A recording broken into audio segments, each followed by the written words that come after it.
call our meeting to order. Does anybody have any public comments for today? Does anybody have any public comments they'd like to bring to our meeting? Leo? Yes. I'd like to know that I've got an engagement that I have to leave for at 10 o'clock, so I'll just be here tonight if you have anything that you needed me for. Okay. We Well, will we can maybe. be done by then, right? Yeah, hopefully, because I got we'll try to have you say a few words before that. Does anybody else have any public comment? If not, we'll move on to the agenda. Anybody approve the agenda? Move approval of the. Second. All in favor? Aye. Opposed? Motion carries in that. The consent agenda? Move approval. Second. All in favor? Aye. Opposed? Motion carries to approve the agenda, consent. Next, we have an attachment for the River One, Watershed One plan, the treasurer's report.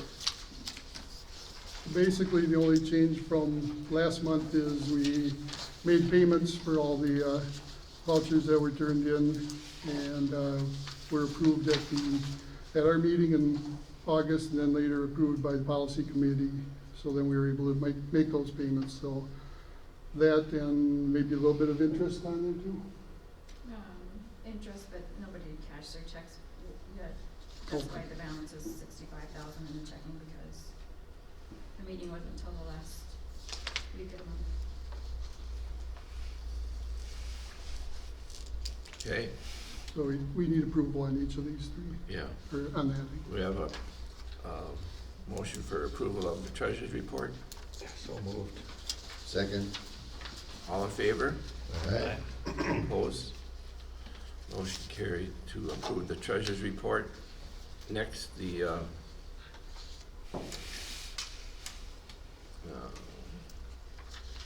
Just an update. And actually, there's not specific for each of them. The first grant, actually, there is an update where Wanda and I are working with Bowser right now for grant reconciliation.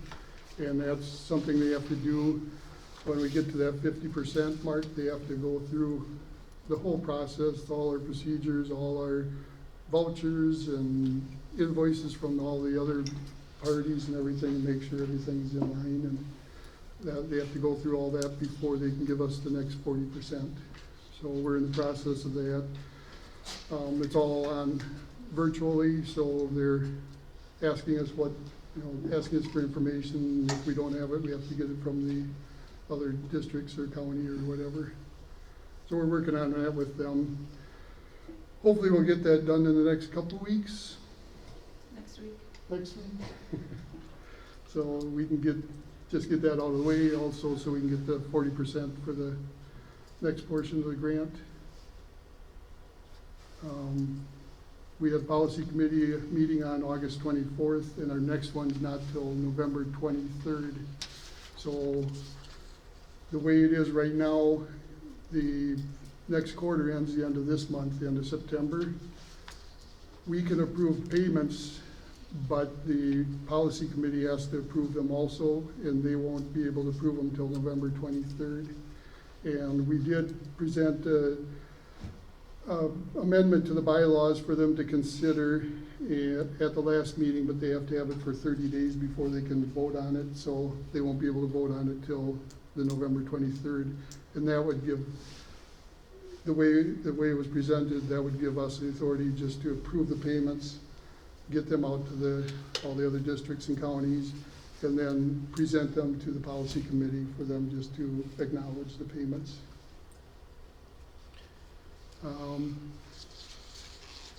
We had talked about the funding because of the clean water funds being less than anticipated. There was discussion about possibly reducing the funding, and Bowser board met, was it 25th or 6th? 26th of August, and they their decision was to not cut any of the current funding, but they would cut what they were sending out to future grants. Because there's a few watersheds that have their plans done now and are ready to get implementation funding. So they'll get a little bit less because of the Clean Water Fund cuts. And just one more thing, it's not the Root River One Watershed One plan, but Bowser received 9 applications for new planning, and they approved 8 of them, and that included the Mississippi Winona La Crescent. So next, on the 15th, is that Tuesday?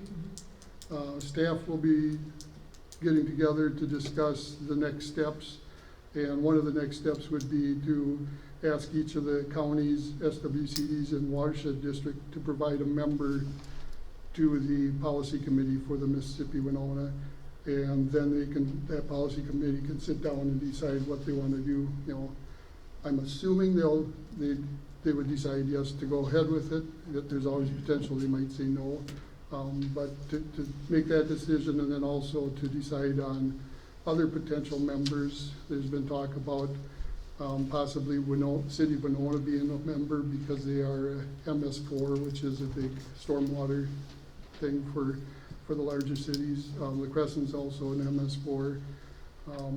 So the policy committee would discuss all that too, would help decide who else they might want on the policy committee, if anybody, and then how they would want their governance to run. Okay, I see the 40% is $587,000. Is that right? That sounds Or is it right. 340? No, it's, yeah, No, that's 40. 340. Oh, we got 15. 340. Oh, which grant are you looking at? The 2018, yeah, that's 40%. The 2021. oh, yeah, you're looking at 2021. The one we're requesting another 40% is the 18-19 grant. Oh, the 340. Yep. Okay. In the first phase, we got 425,600. Yep. Where was the bulk of, was it most of that money spent in Fillmore, in the county, or what was accomplished with that? Probably, yeah, probably most of it in the Fillmore. They besides having the biggest acreage, they also house the nutrient management specialist and the cover crop soil health specialist. And some of the funding goes for them to work with our landowners in the watershed. So they house it, but those two work throughout the whole watershed, not just the county. As far as conservation practices, right at this moment, I think most of the cost share has actually been spent in Root River SWCD or Houston County, just because they had more projects ready to go at. We do have a lot of them on the list right now for Fillmore County also. There's a bunch of, pretty much all the cost share is encumbered, it's just not all spent because they're still waiting on contractors or landowners to get the projects done. The only thing that's not fully encumbered is the money for the Chatfield wellhead protection area. And they do have, I think, 2/3 of it encumbered. Okay. Is that, do you have talked about the second update too, or do you still have more on it? There's nothing really, I guess I don't have a specific update for the Okay. 2021. We can move on then to the grants and grant agreements.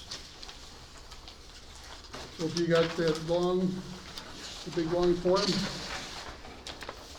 the front side just says cost share contracts 2019. And I guess both sides is what we're gonna look at. So on the 2019 side, we are looking at, and we'll do this all as one approval, if that works with everybody. Just amending the installation date for the William Miller Oriental Bittersweet. And that's the one right above the yellow line. It's got the red 2019-09E. And we're looking at it, extending it from September 30th to December 31st. The contractor, was not here. She talked with the contractor last week, Yep. and they're either working or about to start working on a bunch of these projects, but we're concerned with weather and everything, whether they have it done in time for September 30th deadline. And on the other side is a number of cost share projects, all those in yellow, and Lance has a PowerPoint for that. You want to put it up there? Go to this notes. Oh, sorry. Sorry, Leo.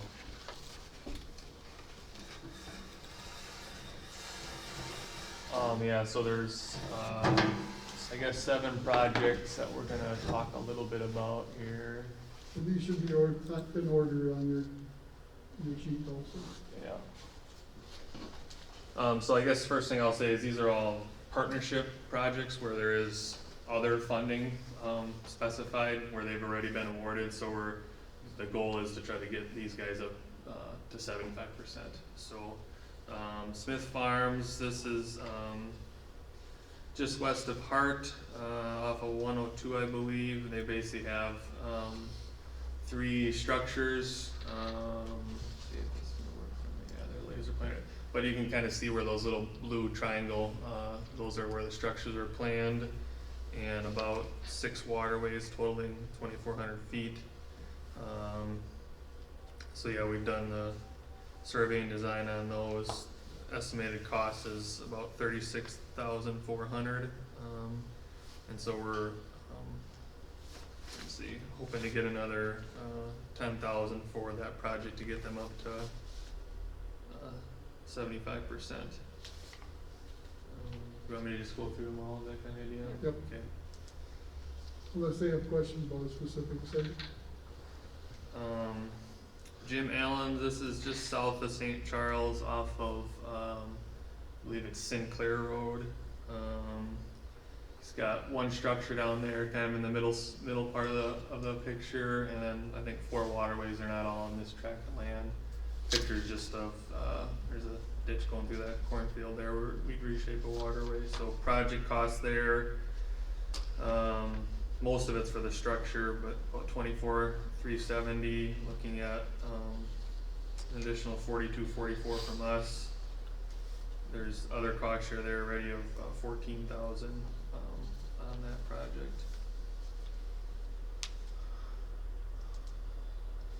See, Al Fagan's is just above the park before you drop down the hill if you're heading up towards the park from St. Charles. Pastured site with an existing pond there, basically redoing the whole pond, sand drain, diaphragm, the whole works. That one has a total cost of about 23,000 on it. It's about 7750 on it already, so we're looking at trying to apply 9,500 of the cost share funds that we have available to that.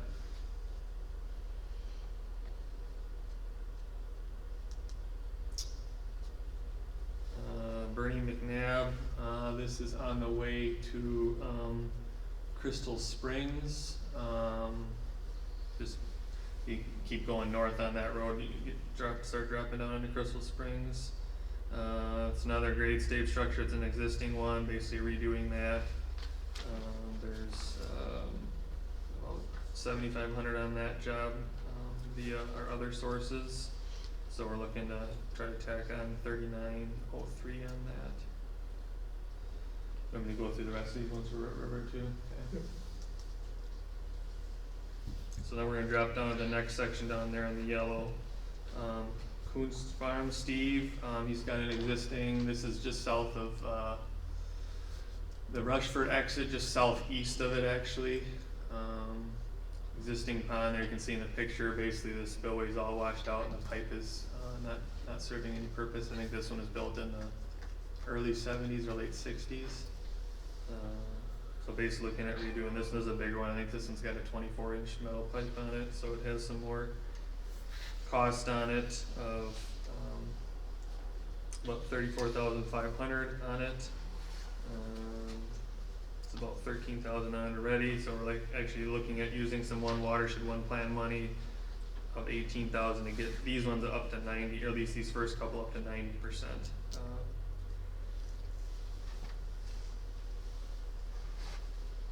Let's see.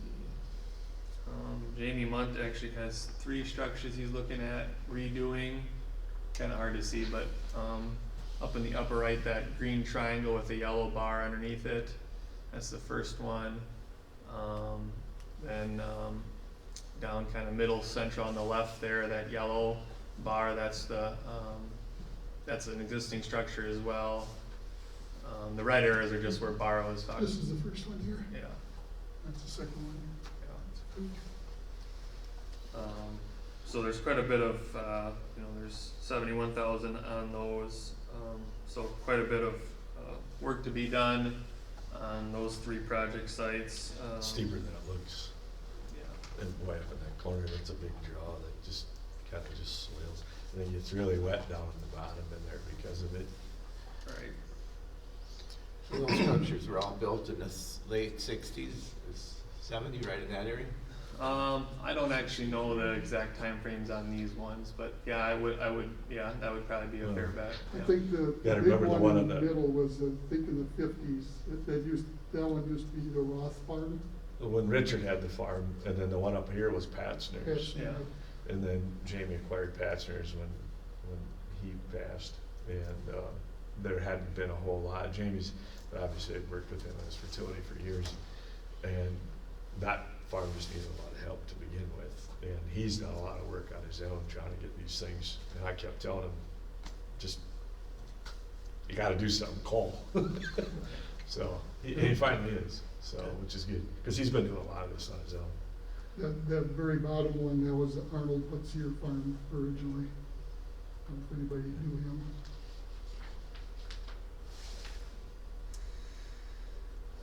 So those are, like I said, 3 on Jamie's.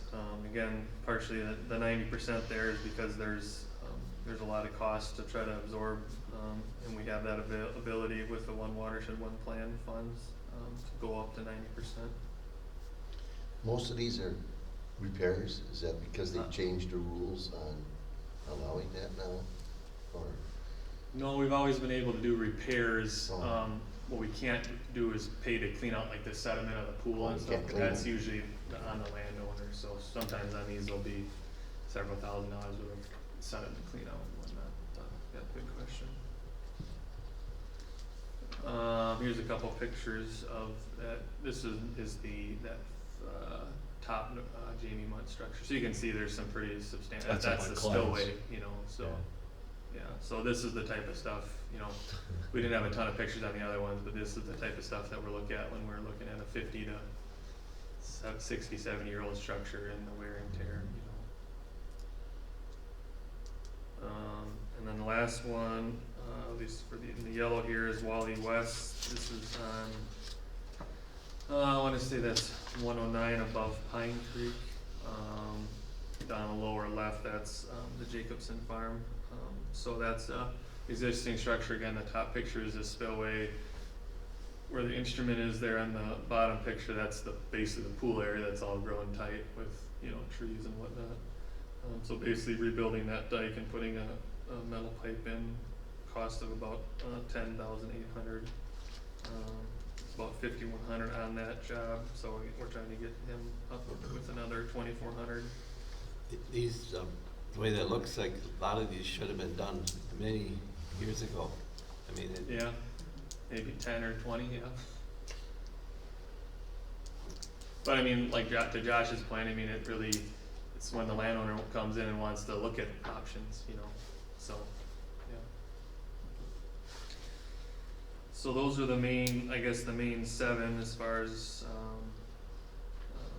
that we have, opportunity to try to get these guys up to either 75 or 90%. If you have anything else you want to add to it? I guess just if you looked at, Coots Farm and Jamie Muntz, those are both at 90%. The Coots Farm, that's in the priority watershed for the road. That's why we're looking at 90% on that one. And then the, Jamie Muntz, he had the most expensive project and the most out of pocket. So that's why we were looking at 90% for those projects. Then we ran out of money for 90%, so everybody else is at 75.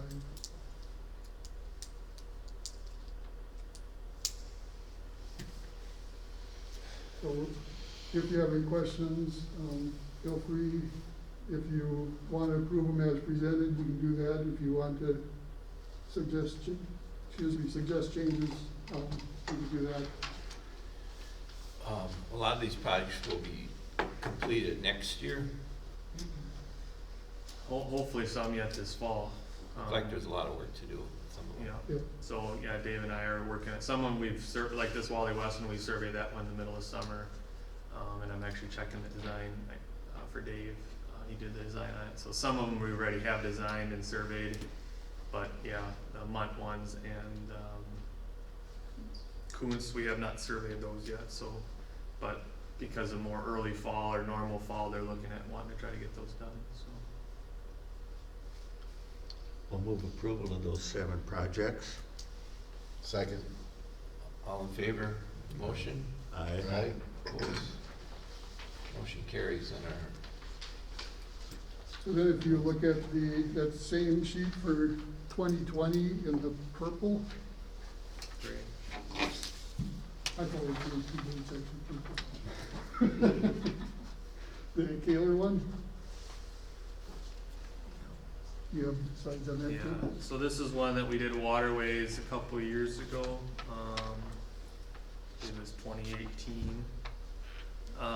So there's the map, actually you can see it's right north of CHS there.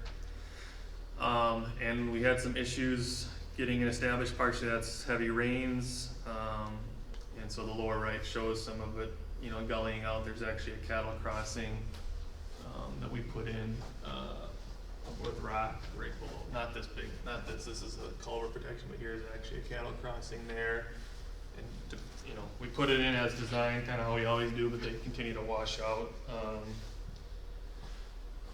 And we had some operation maintenance where we needed to work with, the family in getting the cattle excluded from there and just flash grazing, so we were able to take care of that a little better this summer. But he's still having some issues. Let's see if I got any other pictures. So here's a picture. He actually went in this, I think this is the 3rd time he's reseeded it. This was, he did this I think a month and a half ago, so he actually put fabric down the whole thing and then put like heavy, like rough sawn planks across with rock on each side to try to keep the water flat so it can't cut down the middle or the sides. So that's the best that we've had it established in the 2 years that we've done it. So, It's only oh, 1 year, sorry, yep. So, but he's still having issues, getting cattle across, to the other side, especially in winter time.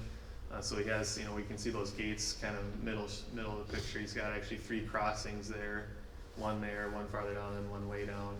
And so we took Pete, Fryer, engineer, out there to look at some options.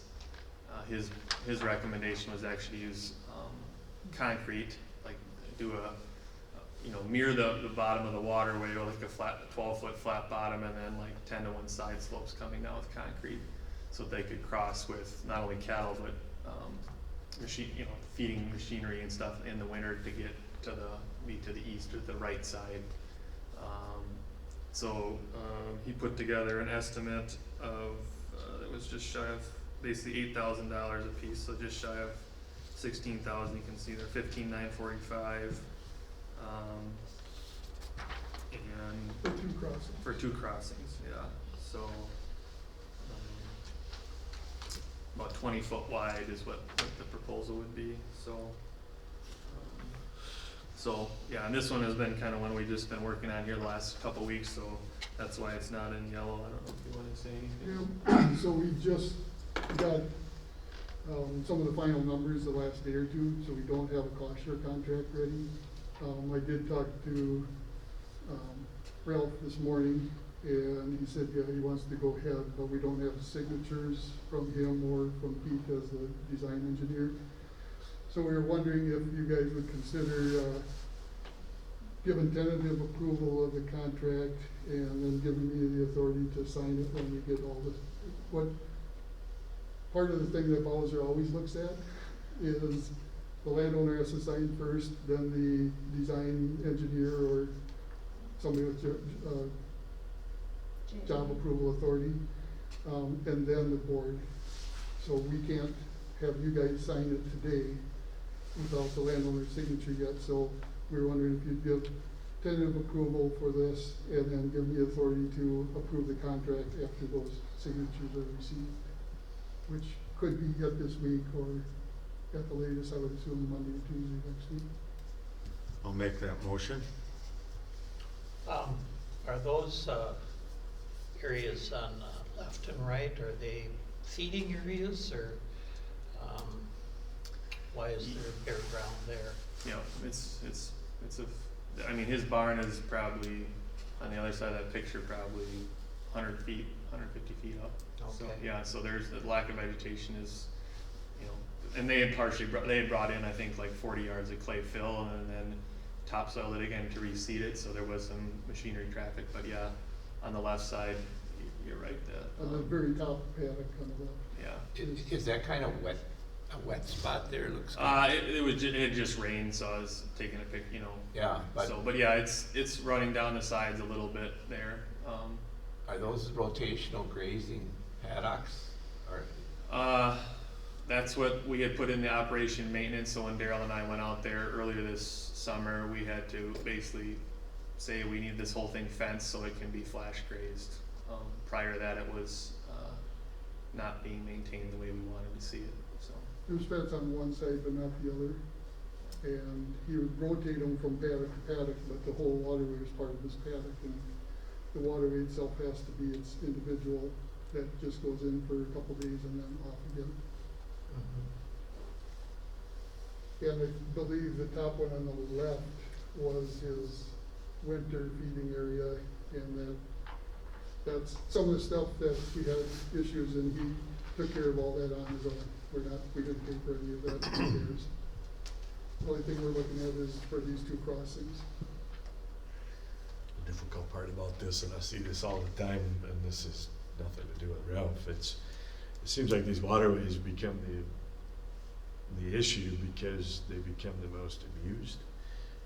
And it becomes the driveway, it becomes the walkway, it becomes a feeding source, it becomes, hey, when the pastures are wet, kick them out on that, and then all of a sudden it's, hey, we gotta fix this, we got a problem, and it's just, a lot of it's just mismanagement. And so it's good that, you know, I mean, that's a step in the right direction, but to me, granted the waterway can be used, but it, I'll try to encourage you guys not to. Yeah. Just said this, and they try to use that, it actually ends up over abusing it by not using it, you know what I mean? Yeah, But it needs to be mowed or grazed or something. yeah, and luckily done, and they just get so beat on, and then, you know, we have to fund to put them all back in, and it really should be, the walkway should be over here, the waterway should just be its own thing. And you can go in and mow it and take it off and protect that area, move your walkway, the walkway becomes the waterway, which is not Well, what it, you know. the crossings would just be, So he's not bike running, lane. using that to go up and down? No, they wouldn't be up and down, they'd be. And I'm not picking on Ralph, I see this a lot where the walkways become, the waterways become the walkways and they get fenced off, and then when it's wet, they're trampling through to get out to wherever, and so they use that path, the path there as the cattle go up and down that for some reason? No, No. no. They- But what I'm saying is I see They have that, been- that's why I said other I'm not people picking do on it. Ralph here, I'm saying I see where these waterways get used for things Yeah, like that, well, yeah. and they just get abused all in, and then they defeat the purpose of what they're there for, and they become a washout, so, yeah. If we cost share, it's a 10-year life on waterways, if I remember right, 10-year life. So we monitor and make sure that they are doing what they have to for those 10 years. After that, we have no authority. We can recommend that they still don't, but we don't have an authority. Well, but if you think about it, that's what caused part of this, is that it was being used as a And that's why we didn't cost share any of those repairs, he did all that on his own. But what we're looking at is a crossing somewhere right up in here, Yeah. and then another one, I believe would be down here, in that area.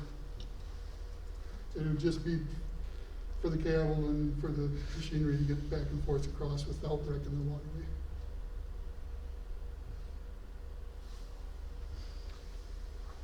Okay, Steve's got a question. Steve? Yeah, so I guess I'd have just a question on your process. I've had constituents that are frustrated with the amount of time it takes to go through the whole process and get their project approved and get their funding. And I try to be consistent and defend you guys, the process takes as long as it takes. It's grueling, just stay the course and your project will happen when it happens. So I'm just wondering whether you're singling one individual out here and treating them differently than the population as a whole by somehow streamlining this process of coming back for the giving approvals before giving authority to, I guess, Daryl to make some of these approvals in advance of the way the process was going to play out. So I just don't think that all seems fair. If I were a different applicant and I saw one person getting what I would maybe see as Well, treated with favoritism. we don't have to approve it today. The only reason we're doing that is this, what's the reason to? Well, the two things, one, if it's a standalone project, our process with the SWCD is awful quick. The other thing with this project, we want to get this done as soon as possible to protect that waterway from washing out again. And that, I think that's the biggest thing is, if we can get this done yet this fall, and we could wait till October, but who knows what's gonna happen after our October meeting. If everything freezes up, we wouldn't be able to get it all in. So if we can the sooner we get this approved, the sooner we can get that built and protect that waterway we just cautioned last year. The idea is we've been struggling with this for a couple of years. Yeah, Yep. Yeah. yeah, this is not a new project, so, I think that, it would be beneficial if we could get it But I do see. expedited. But your point is well taken, Steve. And it's because this is just our money, there is some, Just our money. it's just our money, so we don't have to wait for everything else to come Right. through, sort of deal. Yeah. That's why we can kind of. Gotcha. So we have a motion on the table. I don't have a second, so to vote on this, so, I'll second. okay. We have a motion to approve these walkways for Ralph Kaler. All in favor? Aye. Opposed? Motion carries, so we could. I just want to make a comment to Steve. I agree with you 100% on the new project, but I think this is a continuation. That's the way I'm viewing it, as a continuation of something that we already done. And maybe it should have been in the design to begin with. And this is a way to fix the problem that developed because of the way it was designed. So did they talk, Lance, I just looking at it saying, hey, if it's a continual problem, we can try to put different rock in there and dig down and do all these other things, and then we'll just have more costs, and eventually end up as a concrete thing, right? Right. So, might as well just, Well, be so done with it. we put one design crossing in initially with rock, with heavy rock and fabric underneath that, and then rock on top. what was it doing, just keep, it Yeah, just kept. undermining it, Just yeah. undermining it. I mean, the big rock is still there, but it washed all the top off, so then, and, there was enough cattle influence, pressure on those sites too, without having excluded it, that didn't help, as far as Right. getting vegetation, so there was actually 3 crossings that were there with rock, which, that's our We normal only did standalone one. approach. We only did the one Right. crossing, we did a couple of them. So, but it is kind of a. Must be some flow in there then, Well, yeah, that's what I was gonna bring up is, there's gotta be some flow. when they bought that farm, they kinda inherited all the water flow coming off of what used to be Patsir's farm, now Yeah. it's Senex, but Yeah. there's a tremendous amount of flow that goes down through there. This is probably the only way to fix it. For that purpose, I think for crossing, Yeah. if you wanna cross with cattle and machinery, I don't know, yeah, it's, hands are getting kinda tied. Well, I certainly don't question the need or any of that, but I do question the process and think there's plenty of of people in the citizenry who've been in this situation who probably would feel like this is favoritism, so. Did you want to give an update on cover council? We'll keep that in mind from now on. Yeah, so I guess as far as cover crop interest, there's been, I would say, a solid amount of interest. And I think there's a pretty good opportunity with more of the normal fall, with the crops getting in early, you know, about right or maybe a little early.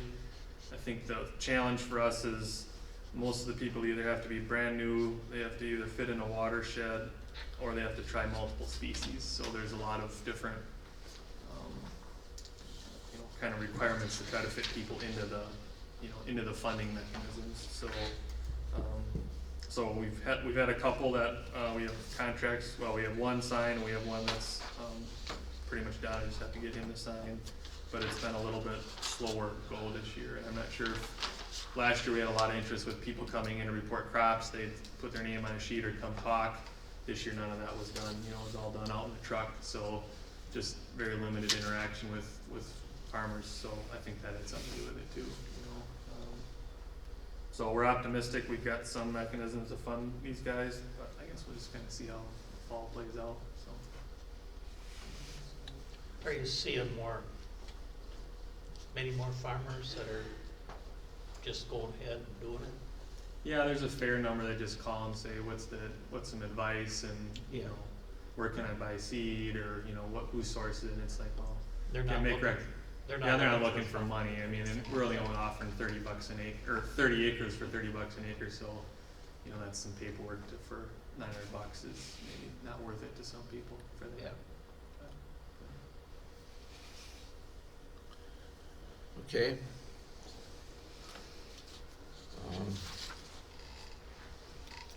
So do we need two motions on that? One to give him the authority and then one to approve all of these?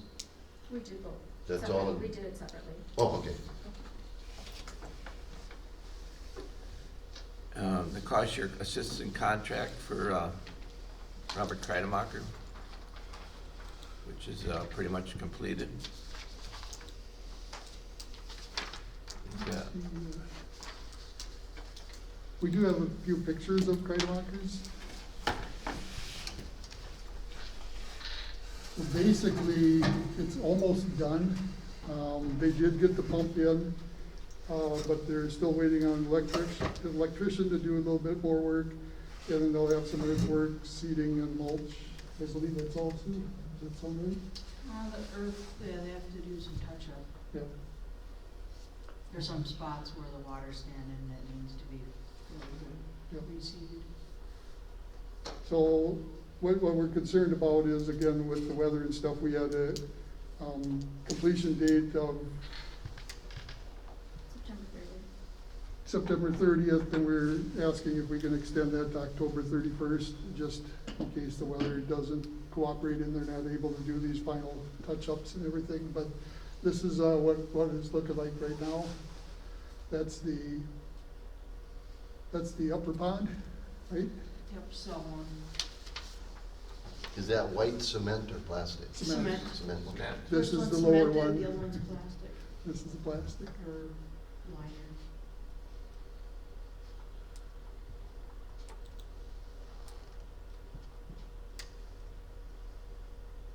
We're really waiting on the TSP to give us certification on all items, is what I'm waiting for. And he won't certify it until the electrician has the pump hooked up and he can make sure the pump works, functions. He doesn't really have enough water in the second pit to run the pump even. So you see here some of the earthwork and seeding and mulching, it still needs to be done. I assume it's push off in the lot, and then the liquids go down this pipe.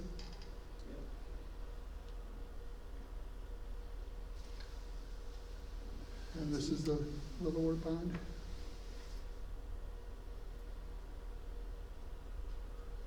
So how does the liquid get from the first? There's a Yeah. pipe in between, is that where the pump is then? Yep. Is in that Well, pipe? the pipe pumps on the second lagoon alongside there. And That's that, where but the that, pipe is. that pumps the liquid back into the second pool, if I understood right, or not? Not sure. I've got some random. I believe that's what she was saying, because there's not enough elevation Elevation. difference between the two, that they need that pump to get those liquids into the second Okay. pond. It wouldn't gravity flow because of the elevations, I think, so they're pumping it. Will all this work when it's cold outside? Hope so. This is all designed by private engineer, that's why we're not as versed on what the actual plan is. It's all designed and approved by a private engineer. That's all I have, unless you want to see a picture again. Did you show them the second pond or Those are the only pictures I have. you don't have the second one? Okay. Well, they added a place where you can get into it too. It was kind of an afterthought. Cause they didn't plan for an agitation pit that TSP did not, so that was added cost for them. So they can get in with a payloader to clean it out? Just to it's been more to get to the agitation pad. So, they needed to have something to get in there, or to get to that point. They use sand, got it here. Yep, and he's been warned, there's two different types of sand, and you best be using the good sand, because he's gonna end up with sand in that second pit, and he's gonna have issues. So he's gonna use a portion. So Right. Yep. I've told him twice, so, and I've told him twice, and I think the TSP has told him too, but he's still got the other sand out there, I think it's cheaper. But it's gonna come back to haunt him, because it will get in that second pit. Yeah. How do you get it out done? Call your TSP call your TSP that designed it. There's a pit up by Oak Center that same way. Do we have to have a motion The for- public it is where you go. Yeah, we need a motion How to do you approve have- extension Oh, just for, till the end of October. You wanna- So move. Yeah, nobody Second. wants All in favor of approving the motion to extend for a month? Aye. Aye. Aye. it. Opposed? Motion carries then If you got a place, for that. it's a good place for To a certain extent. It's gonna be a challenge for them to get Ideal. all that manure hauled out, because that farm where this is housed is not gonna hold all that manure. I assume not. No. And, that's the thing. It's not a challenge, he's already got land spreading agreements with another individual. Okay, close enough by that he can Yes, get it hauled out. that was part of the requirements of Okay. when we signed on the dotted line. How long do those need to be? They're 5-year agreements right now, but no we only do easements. so much, Required. you can't have an easement. I can't require him to have an easement, no. It's always a Doesn't that farm- concern. It's the Well, landowner's curious how long. responsibility to find alternative land spreading agreements. Okay, Bowser's financial report submitted for completed grants, update. Just wanted to let you know that we've completed these two grants and closed them. The 2018 Local Capacity Services Grant and the Conservation Delivery Grant of 2019. Don't think there's anything special about it. No, they just called them about it for reconciliation, so that was We didn't have to go through the reconciliation process for those two.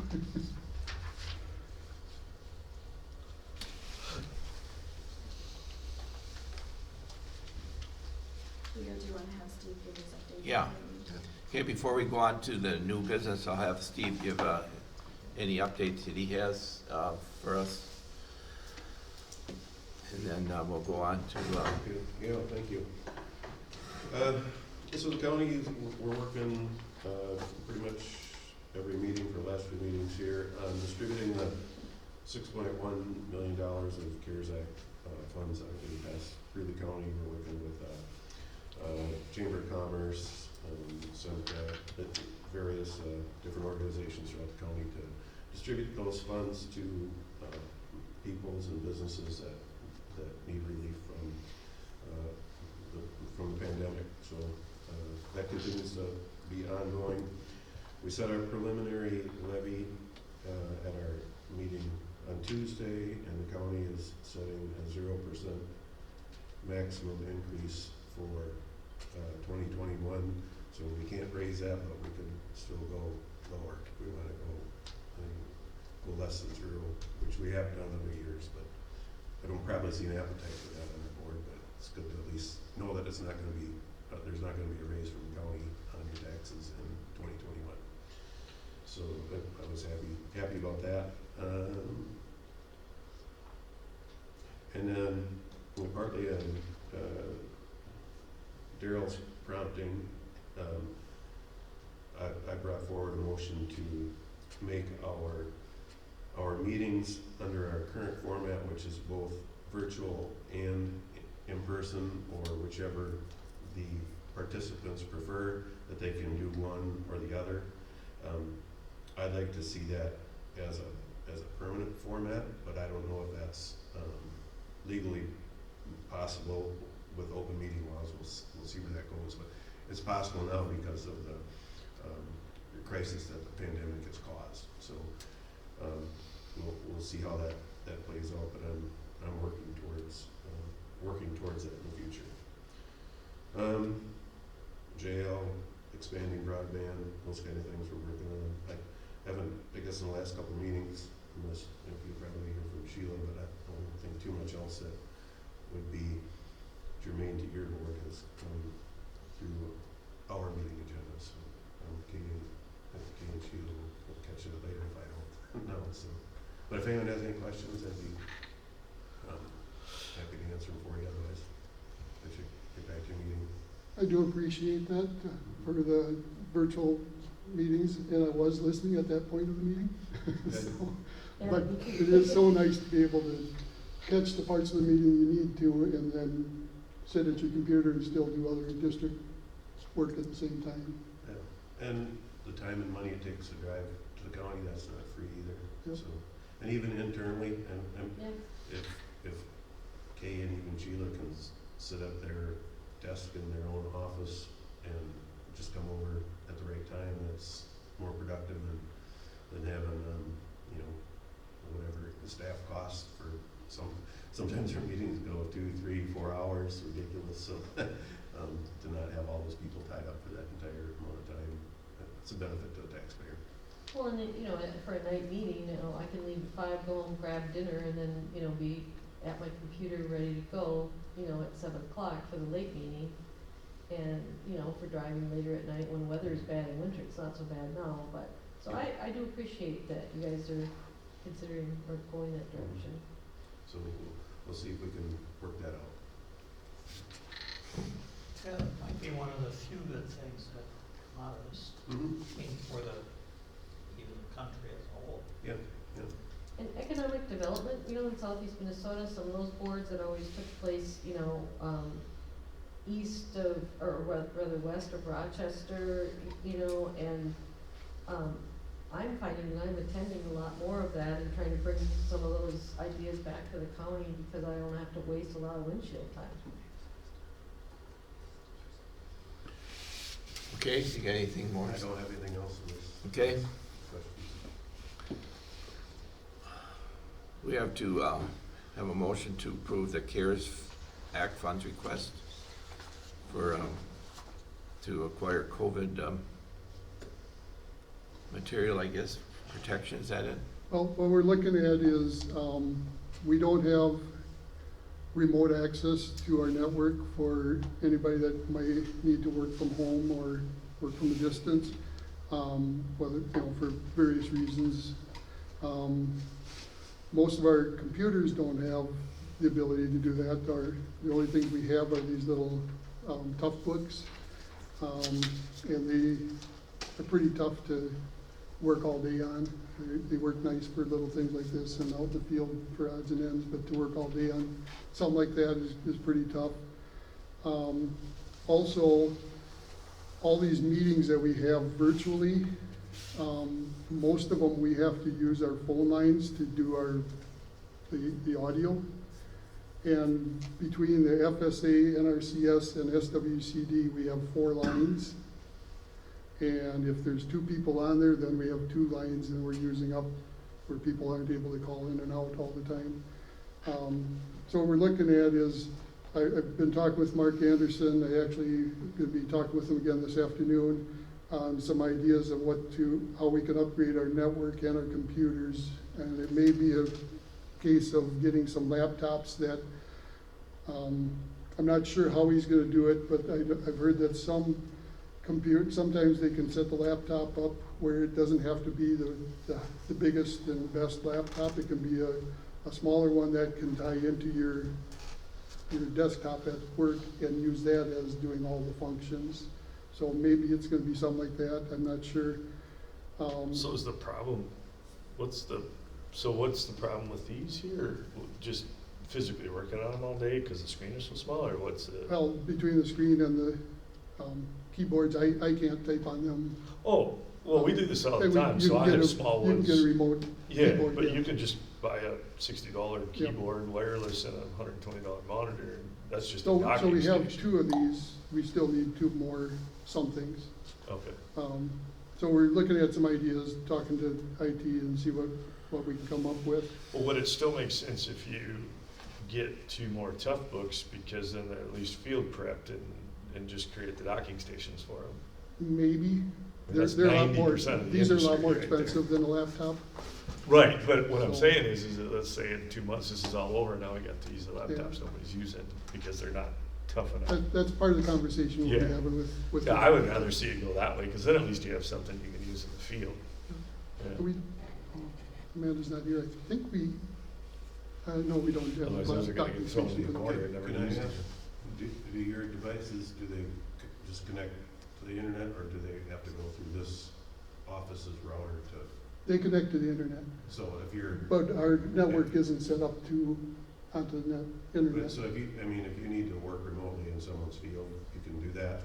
You can- No, they don't have, A phone hotspot. cards or So- anything like that, no. Mine from the county does. Oh, it does? And that can just be hugely beneficial. I don't think it's that terribly expensive. And I would just maybe interject that what you're doing here is probably quite time sensitive. I think the CARES Act money is meant to solve a problem during the pandemic, and once the government deems that the pandemic is over, they're not gonna take away from you whatever you upgraded, but you're not gonna be able to do it later. I mean, you're gonna have to say, I need this because it helps me function better during the pandemic because of, I need to be able to work remotely out of this office or something. You have to have a reasoning. If you have a reasoning, it seems like it's been pretty easy to get what you feel is gonna solve the problem. But, and we're doing it with the broadband expansion with the intention that that is gonna solve the problem during the pandemic, and once the pandemic's over, that infrastructure's all in place for those people and it won't be taken away. But the reality is it's only to solve a few months. We're putting in all that infrastructure, being given the money from higher government to solve something for a couple months. So it is time sensitive, and I think you wanna. And I contacted Ken, and he replied back. So I was looking at all this IT stuff. We may need a divider or 2 in the office for a couple of things to be compliant, but also less disruption when people are doing virtual meetings, or even working with a landowner to keep their privacy.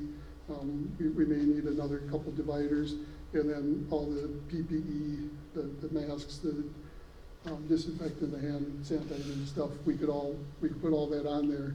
And Ken said, yes, that looks good, put together a proposal. So we're wondering if we can put together a proposal, get some numbers, and my initial thought is we're probably looking at maybe around $5,000 at the most, or at a good situation. If it's the worst situation, maybe up to 10, but I would assume it's not even be close to 10. So this just gets lobbied with the county. correct? Yeah, it would get sent to Ken. I don't know Right. if it all goes through you guys or Ken We've does some. approved, a lot of authority. I mean, I don't know if this is gonna have to come back through the county board. Yeah, probably would be on our consent agenda. We had a number of items on, the last consent agenda, but I would just urge you, you know, don't. Do it sooner than later. Do it sooner than later, and, I don't know where all this money is coming from, and but it's not coming from anything locally, it's coming from something federally, so, Just takes a longer way out of my pocket to come Yeah, back. yeah. That's all it is. yeah. And getting some of our money back in our area. Well, that's why the first thing I jumped on was, I realized that these might be a little more, spendy, but for the long-term carry, I think these would be Yep. better, and the docking station's pretty cheap, you know? And one of the things So- we had talked about this morning too is this, Tough Book is a number of years old. So that same idea, it might be a better idea to upgrade that and. Use and these have as more- secondary, use the new ones as primary, because And you these are can- what's really, because we had that whole discussion, these are what really was needed, you know? And you could plug these into bigger monitors. at That's what I'm home or saying, it's just a whatever. docking station, So, you yeah. just, go, so. I move we go ahead with that request. Second it. All in favor? Aye. Opposed? Motion carries for that, CARES Act to get that stuff. Next, Amanda's not here, but we have a aquatic update. Actually, very little. Majority of her time this last month has been working on CRP plans and for our agreement with SWCD. What'd she do about, it was supposed to be 60, I think it ended up being 55 or 58, something like that. There's a couple of people that have backed out. But she did pick up a new crayfish trap. If you remember, they had found rusty crayfish in one spot. When you find something like that, you're supposed to monitor closer and see if there's any more there. And their trap that they had has never picked up anything.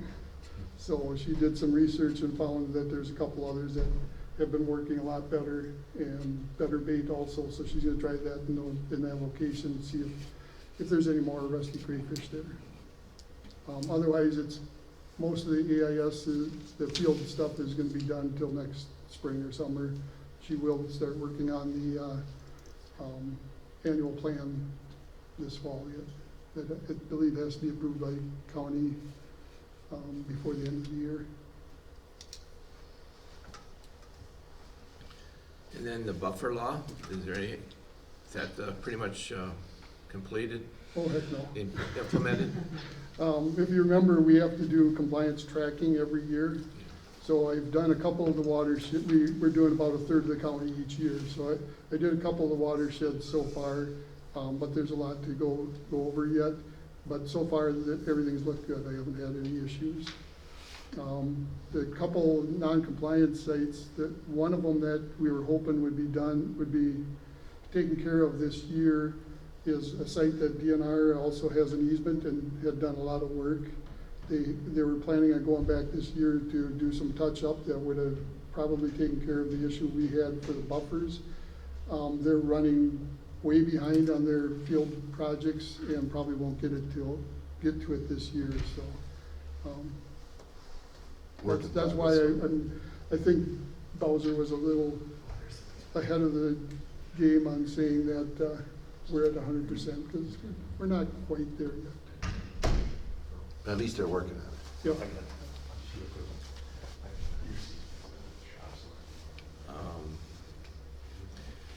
Okay. Kay? Yes, yeah, I heard, yeah. So our Oriental Bittersweet interns, have been out in the field, cutting vines and so on. They're a little behind on mapping, because they're not allowed in the buildings until the 21st of September because Winona State has put a quarantine down.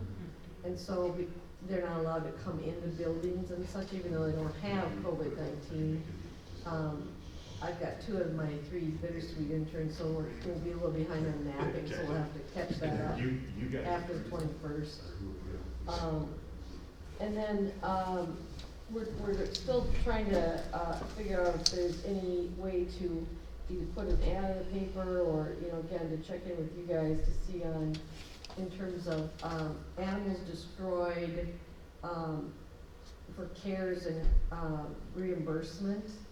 If, cause Carly's having a little bit, our feedlot officer's having a little bit of a challenge trying to determine, to try to get like a solid value for animals, that, like say piglets were killed right when they were born, what the mature value of that, less the feed to get it from piglet stage to fully mature stage, what that number is, because some of the operators have been just saying, well, I just composted them on site, it really doesn't cost anything, but yet, in another way of looking at it, there is a cost, and so, that might be a reimbursable cost. So, I guess the bottom line is we're just trying to make sure that we don't miss some aid that could be gotten out in an equitable way, and so if there's any input that you have, for Carly, maybe too challenging, but yet we don't wanna leave any stone unturned, sort of to, FSA's paying for all of them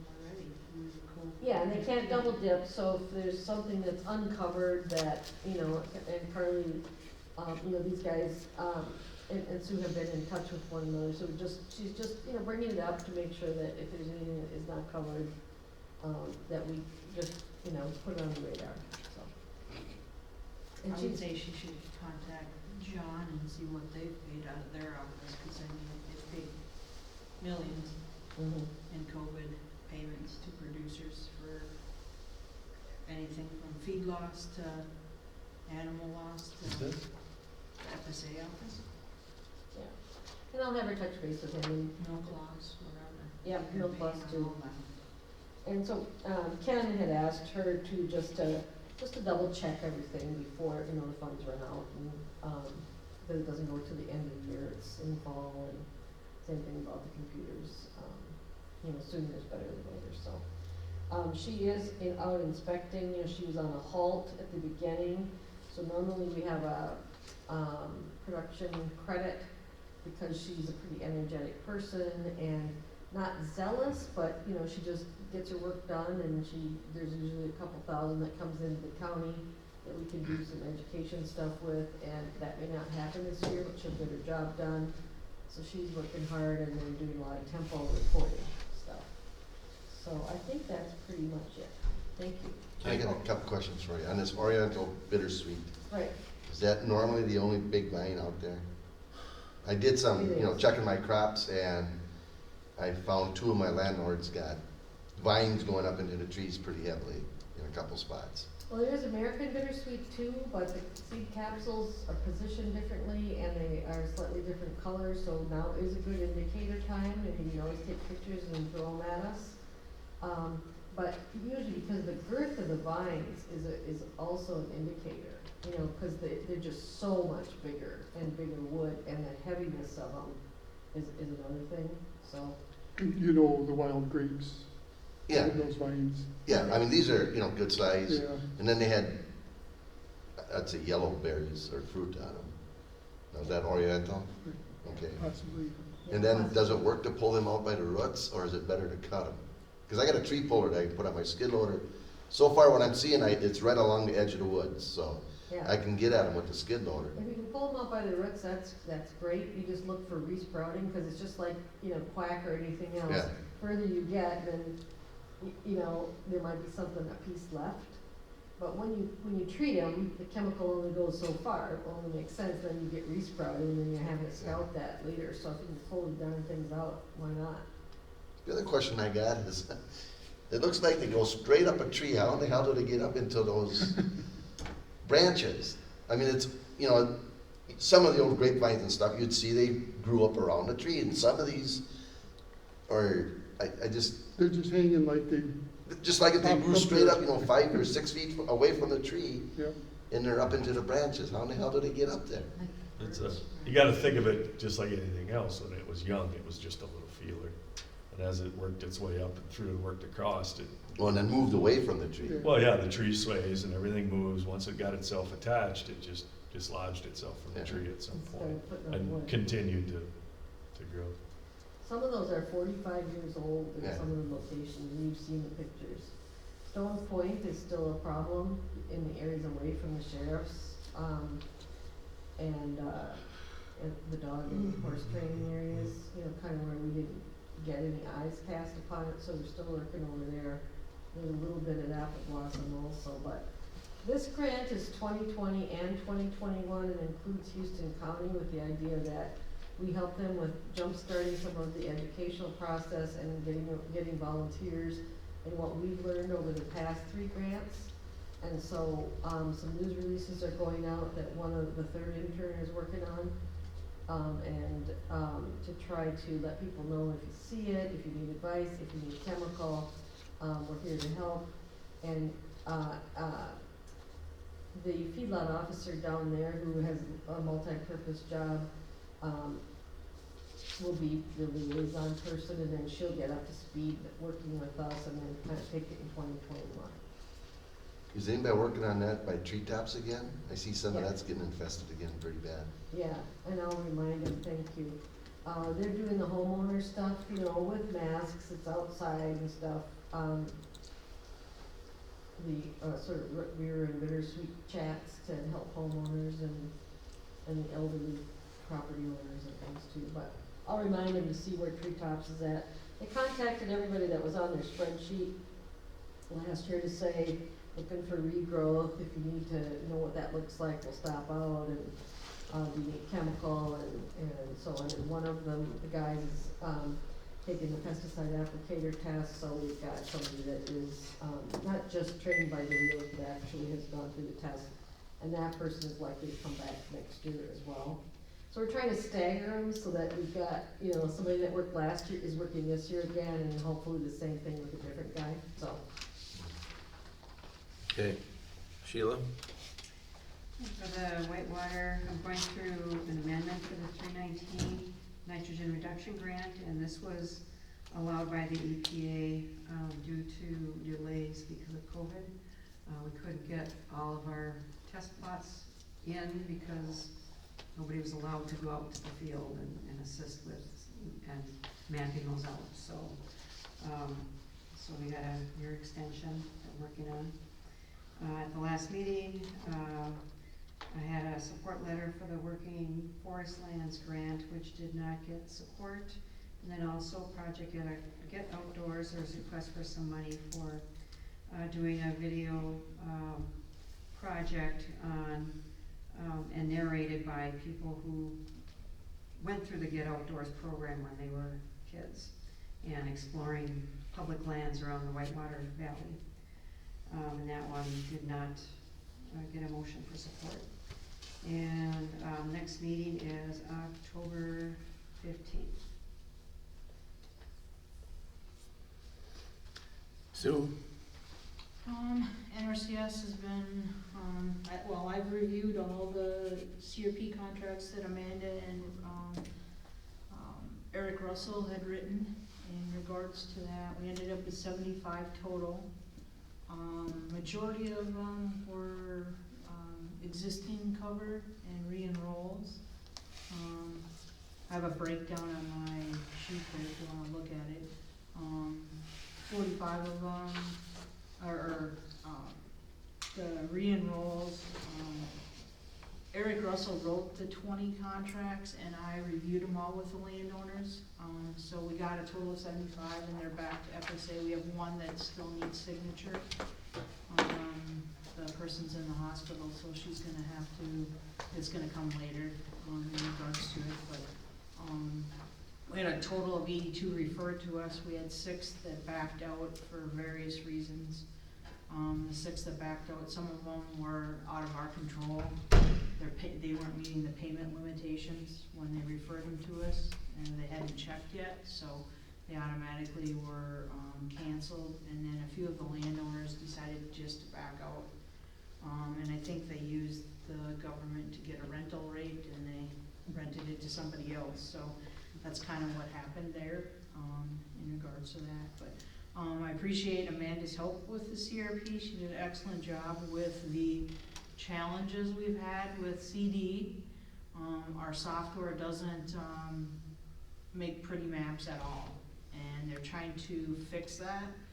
Our agency is, and it wasn't only in that program, but it was in our equip program and all the programs that we have. It's just the software, it really ties our hands on what the maps can look like. And what they're expecting us to do and what we can do are two different things, and it's a challenge. So, we're working with, people from the state office, know that that's happening, and they're trying to fix it. The CRP 5% got completed. We had 9 randomly selected tracks that were looked at in Winona County. I supplied the letters out. My SOCON did the field work on it. The letters were just finalized and sent to the 9 individuals, and the results were turned over to FSA. The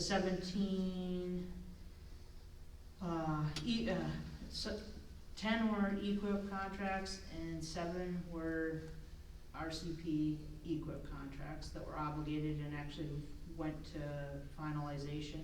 We had a total of 45 applications though, and only 17 were funded. So, I mean, we did a lot of work on a lot of other things that will be just rolled over, hopefully, in the next go-around. There's also a couple we may be able to pick up as a Individually, state cost share. yep, we're hoping that happens. The challenge really was to get the designs done. We still have that challenge. We have producers that wanna move ahead this fall, and we don't have designs ready for them. So their contracts are obligated, the money's there, they've agreed to move forward, but we don't have the designs done. So they've, contracted out, I think with SRF, to do some of that design work. So that's happening, to try to get that taken care of. I've been busy working with 3 new rotational grazers, trying to get them for this next go-around. I have 12, conservation stewardship programs that I'm in the process of making the final 5-year payment, in regards to the CSP program. So, we'll be looking for new participants in the CSP program for 2021. And the video shoot on Krautemacher's is gonna be released, November, December. I did an edit on it here last week and sent it back to, Daniel Bailoff, who actually did most of the shoot. And Amanda's gonna be featured in there as well. And it was really, a challenge with all the COVID stuff. And figuring out how to schedule it and get people down when they needed to get the shoot done, so. But anyway, it's gonna be released, and I did an article that was posted in, Winona Post, with Anna Wenzel and Bowser and Dan, the conservation planner for One Watershed, One Plan, highlighting one of our producers that went through the whole process, in regards to it. And I don't know if anybody's seen the article, but, it was posted in the paper, a couple weeks ago, I think it was. You can look on, the website has it also.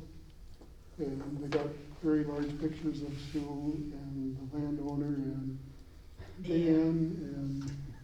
Yeah. Yeah. It's there. It turned out to be a right article. It promotes our Winona County contract, one of them. And, that's about all. I mean, my soil tech is working on designs, trying to get them done. Doing soil borings, we're working on Gady's Fix project, that's progressing. we're not quite there yet. They have the entire state engineering team coming out to the site. So I'm not sure if they can't make it work or what, but, then the 14th, we're meeting once again out there. So that's where we're at. So what's the reasoning behind the video production, or what? It's to promote, they're getting posted on the, I don't know if you've ever went to, probably not, but ever went to the NRCS, if you go to the homepage, there's a video for the public, they can just go see, what it takes to do a project, and it's multiple topics, it's cover crops, it's soil health, it's rotational grazing, it's, egg waste, it's Sure. anything we do, they've. So it's just getting posted on. It's to Yeah. promote it, so Yeah. public can go and look at them and see how, if they were an applicant, how they would go through the process, Gotcha. so. I figured, but it was. Educational. Yeah, figured would be. So.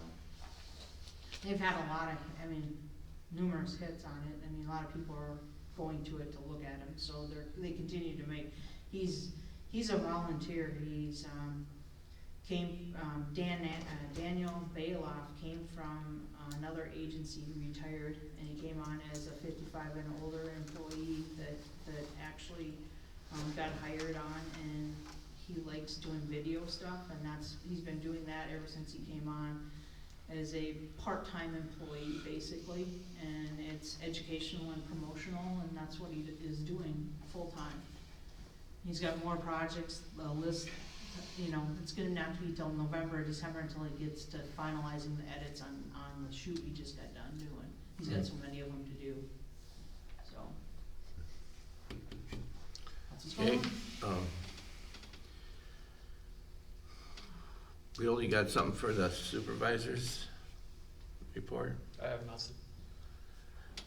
Josh, update on the Whitewater Joint Power Board meeting, anything? I think Sheila pretty well hit the highlights, nothing overly uneventful. The only thing I'll say is, did mention that a couple of those guys shot down, might just give you a little bit of reasoning that the movie was, although it could be very beneficial, it was kind of a common consensus that oftentimes those things can have hidden agendas in them and even political motives or whatever it might be. So we just didn't feel as though that it was really our place or as the Joint Powers Board to be involved in something like that.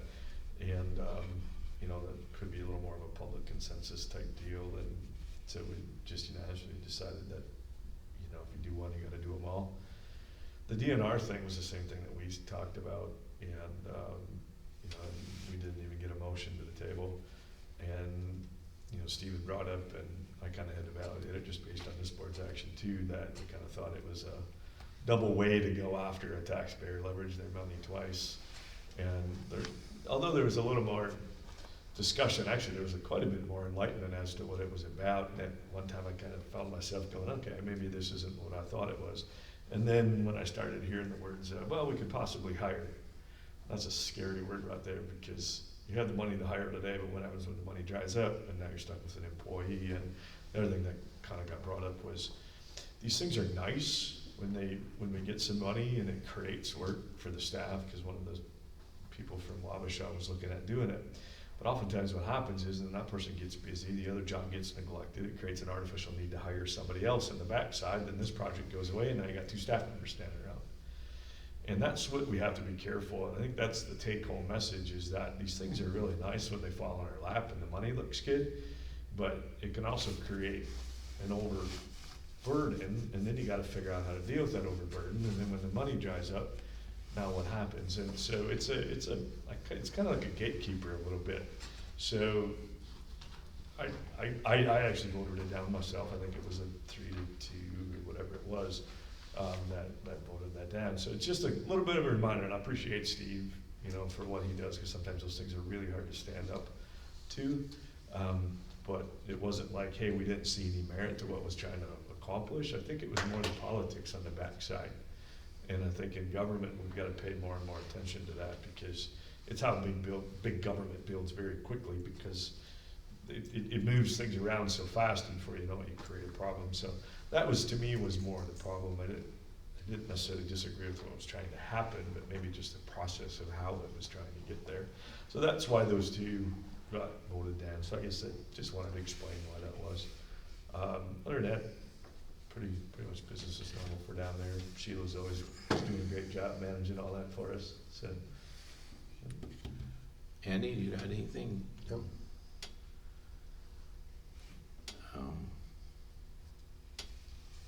I don't have nothing. Do you have anything?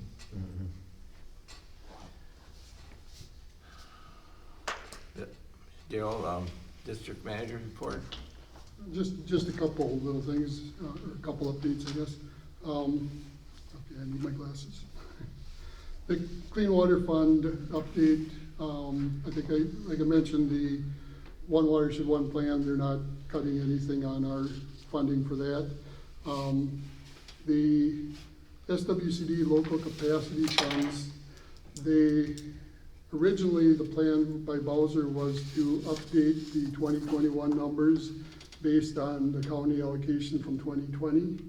And they backed off on that, and they're giving us the same that they did last year. Which for some districts is good, but for us it actually cost us a little bit because we should have got a larger allocation this year because we got a larger allocation from the county for 2020.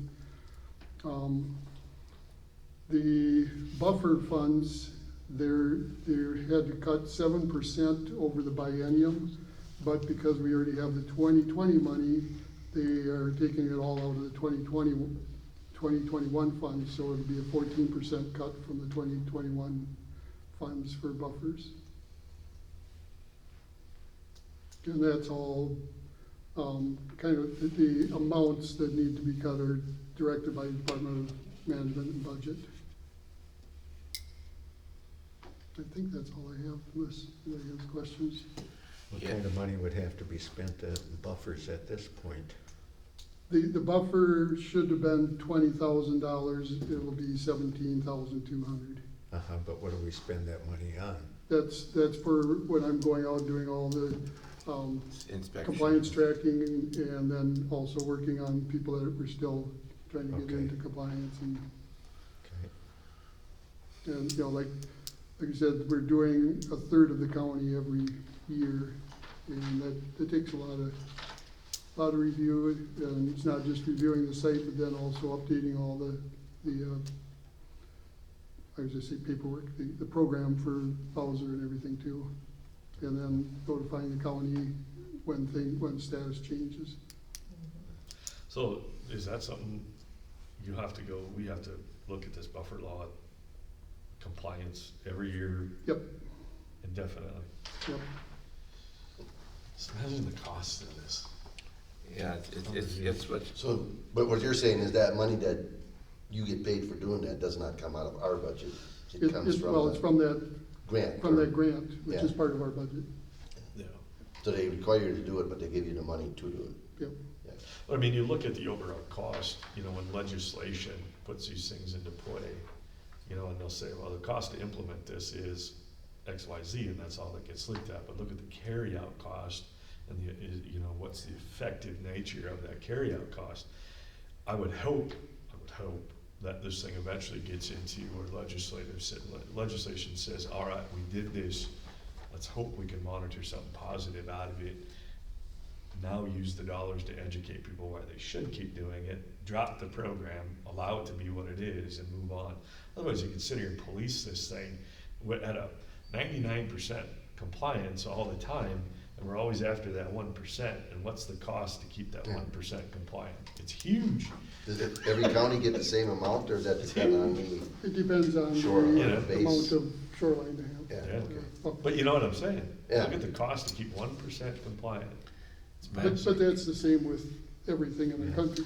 It Law is, enforcement, everything. but I'm just saying, it's the the government. gauge of effectiveness to it has to supersede whatever the cost is. So that, to me, I would rather hope that it becomes standard, no longer needs to be policed, and we can take the same money and go do more good with it. That's where I'm going with it, rather than this one be one, and then we have to pile another one. Before you know it, we're gonna look like Europe. You wanna see what this looks like? You wanna see the end result? Go look at Europe.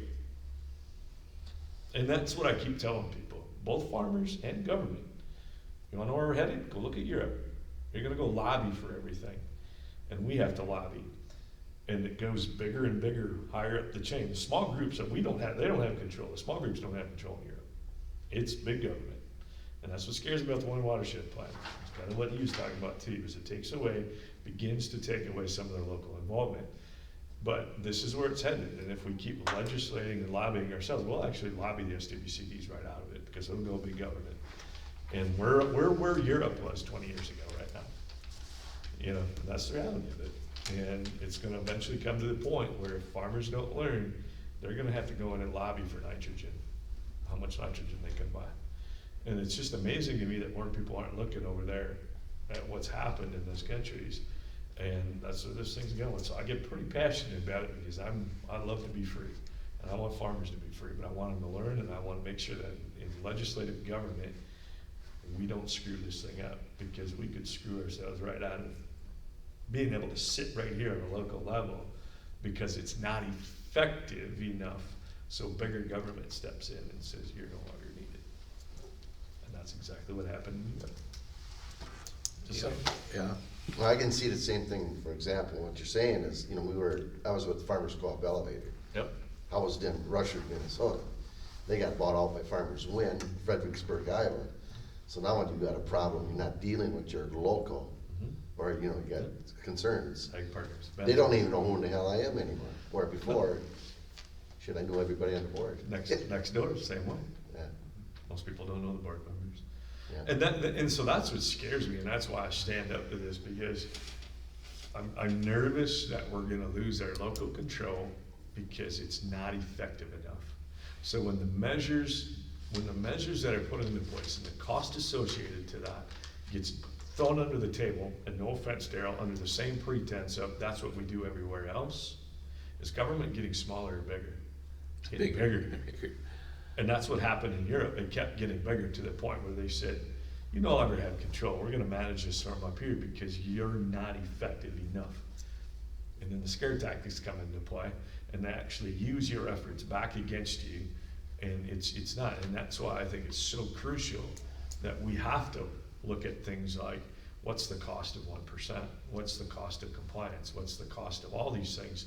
Because eventually it'll be taken out of our control, and this is just step one of many steps where it's gonna come back and say, hey, this isn't effective enough. We need more, we need more, we need more. And they're gonna look at the layers of government and how it's being implemented out, and it's no longer gonna be voluntary, it's gonna be mandatory, and the higher ups will take it over. And that's, I mean, to dispute that government's getting bigger is virtually impossible, or not getting bigger is virtually impossible. So I wanna keep local control, and because I think it's the most effective as long as we continue to do it. And if we can get these, just like cover crops. 5 years ago, it was so hard to get people to do it. Now it's easier to get people to do it. There's gonna come a point where I hope we don't have to subsidize it, and it just becomes normal.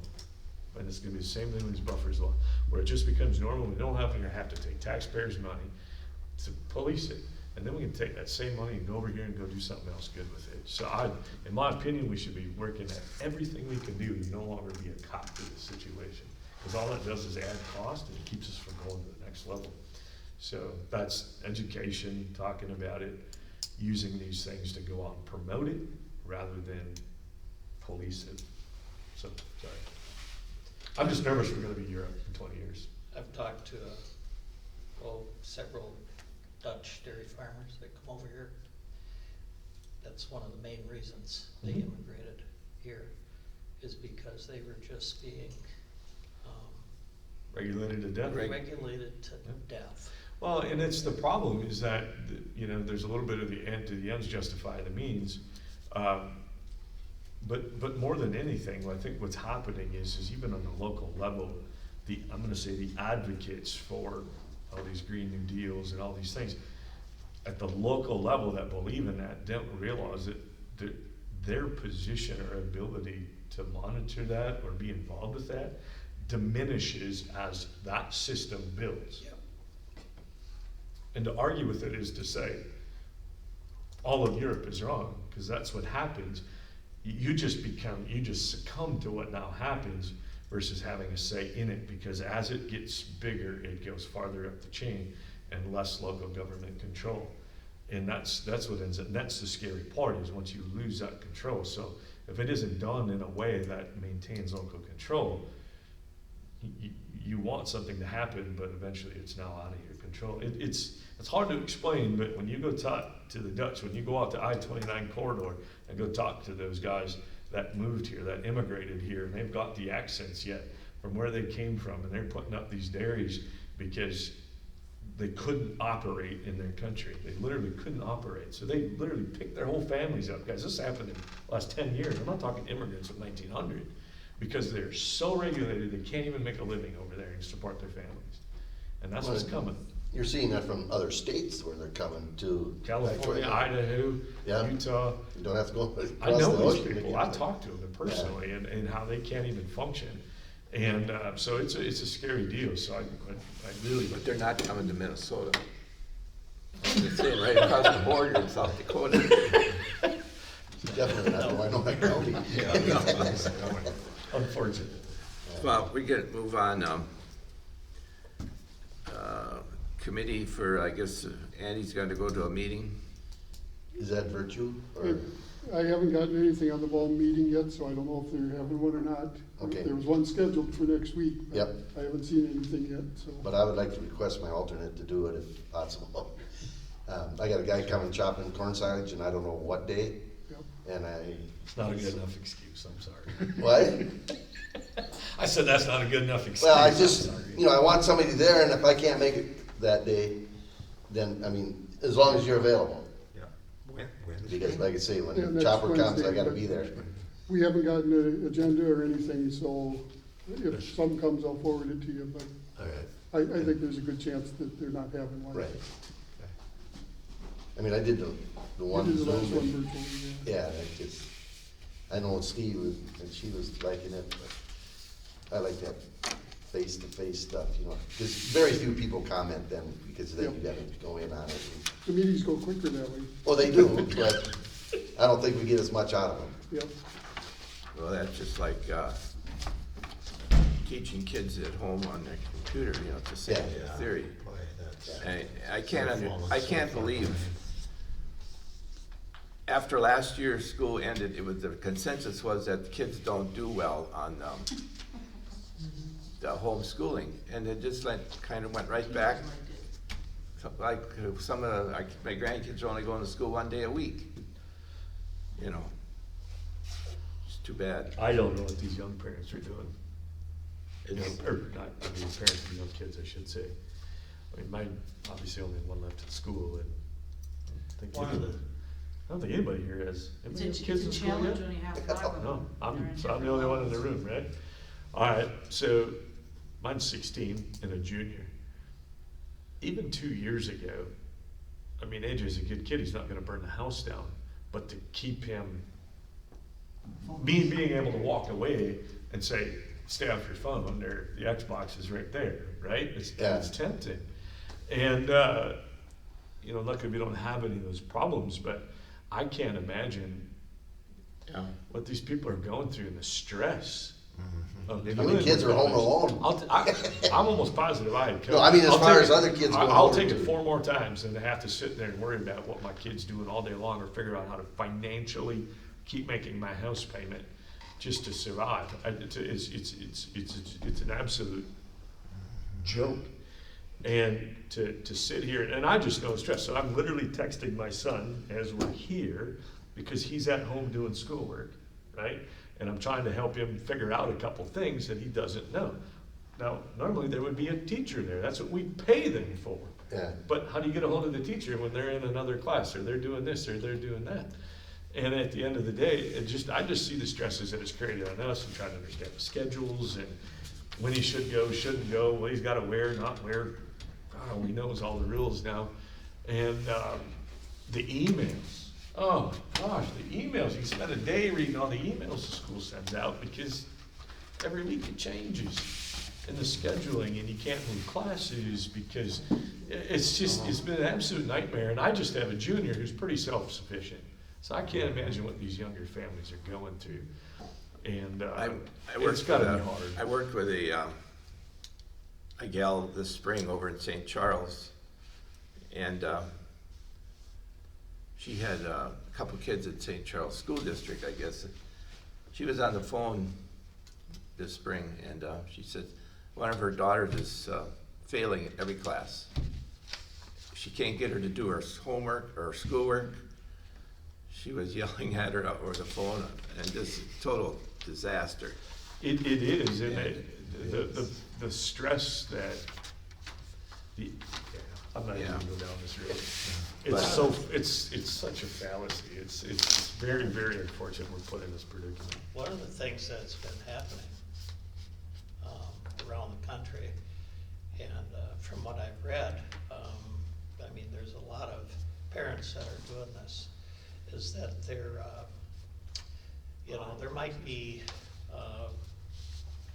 5 families that will go together Okay. and they will hire a teacher. Yeah, And but it's called that's, pods. yeah. And, there's people that are watching this process happen, and they're wondering if,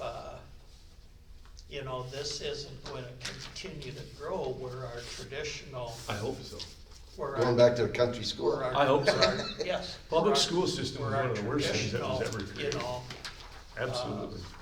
The indoctrination of our kids based on a government influence is Is one of gonna the be- stupidest things that's ever happened. It's not gonna be around anymore to the extent that it is now. Now it's, let's consolidate everything. Let's take all of these schools. I mean, you drive around Winona, there's all these schools that, are sitting empty, Yeah. I told my son, I said, just remember this. School isn't about, I should say this, I gotta rephrase that. School isn't just about what happened in history or social studies or how to add 2 + 2. It's structured and it's discipline. And it's teaching you how to be a better person. And you've got the opportunity now to sit at home and show who you are. Because nobody's there governing you besides what's on the other side of that little dot on the top of your computer, which anytime you can just push that ahead. So this is your opportunity to prove who you are. This is your character. And your attitude is gonna dictate that. I literally tell him that every single day. Okay, do we have a motion to adjourn? Amen. So moved. Okay. Second. And then hand in your It's rough. bench sheet. This is the thing. And then to sit back and have him say, Yeah. All right. especially my son, because this is his first year at St. Charles. So he's got a